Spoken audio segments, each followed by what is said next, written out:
Yes, my friends, 2 beer reviews on 2 successive nights. I guess I'm going to be doing more reviews because I have like stuff I want to cover, including like the rye whiskey, some George Dickel number 12. I'm saving like the last bit of here. So I guess when I have free time, I'm going to be doing reviews. Well, free time at night, I'm going to be doing reviews. But not reviewing whiskey tonight. I will be reviewing another beer, namely the Coronado Brewing Company's Frog's Breath India Pale Ale brewed with spices and kaffir lime leaf.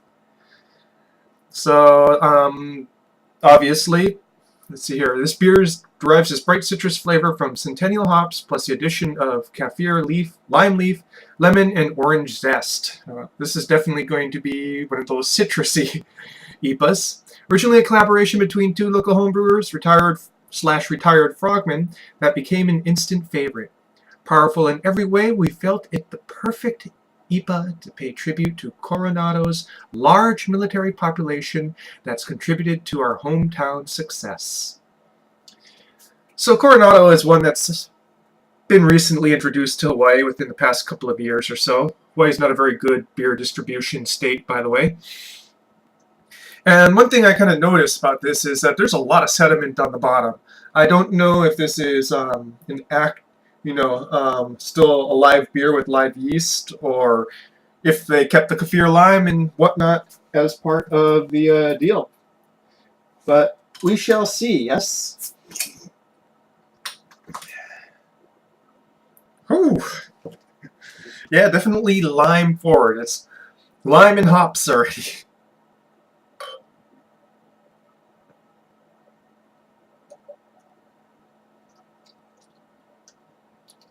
Fairly vigorous pour here.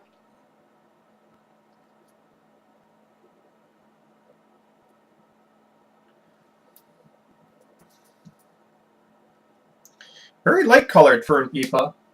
I would definitely say this is golden in color.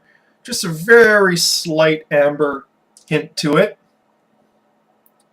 Fluffy white head.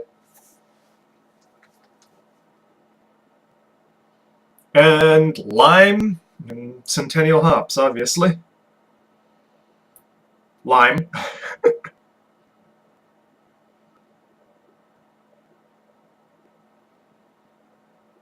Lime, citrus hops. So yeah, if you want the nose, not too complex, mostly lime with a little bit of hops behind it.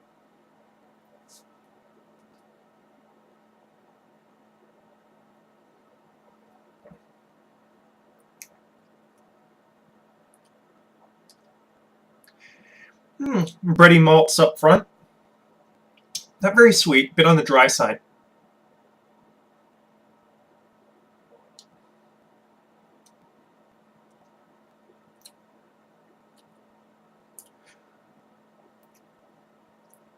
The hops are a bit muted in the finish. Part of that might be because this bottle might have sat for a while. That's another problem with IPAs. You sort of gamble with how long it's been on the shelf. If it's been on the shelf longer than a couple months, then the more volatile part of the hop starts to break down.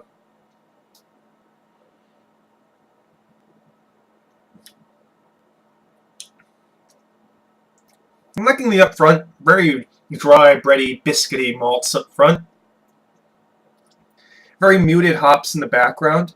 I'm not getting much hop flavors. I'm getting some hop bitterness. One thing I am getting is a lot of citrus.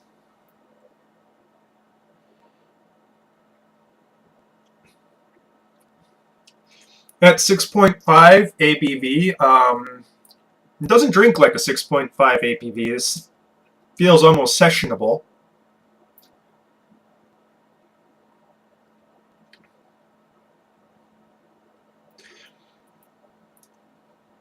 The hops and the lime sort of kind of sit there in the middle. Sourness. Well, not really sourness. More like liminess, you know. It's not It's not particularly citric tasting in regards to, that tang. It doesn't have much in the way of tang. Just a brief burst right there. And then you're just sort of left with that, I guess that sort of rind flavor of the lime. Or perhaps even just a rind flavor of the orange. Well, just citrus rind. Not so much, that sort of zest. But, yeah, I guess so. I guess really it would be like the zest of the rind. Where, those sort of oils.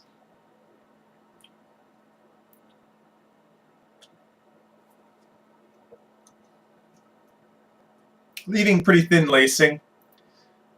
Like I said, for some reason, whenever I do a review, whatever beer I'm drinking doesn't lace, right? But whenever I'm just sitting in front of the TV or computer drinking a beer, it just laces beautifully. Go figure.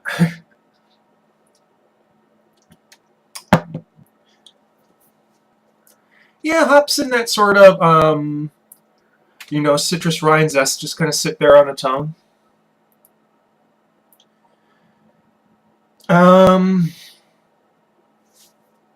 It's not too complex, let's say, at least. And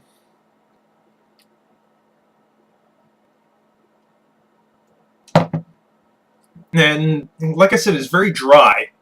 I think that slightly sweeter malts would have helped give it a little bit more dimension. But as it is, it's pretty drinkable. We shall see later what this stuff on the bottom is, whether it's like suspended flavor or, lime bits or what have you. I'm not going to chug this and show you. I'll go and leave it in the message so you can find out. Otherwise, frog's breath. Well, if you're an IPA completist, it's not a drain pour. It's drinkable.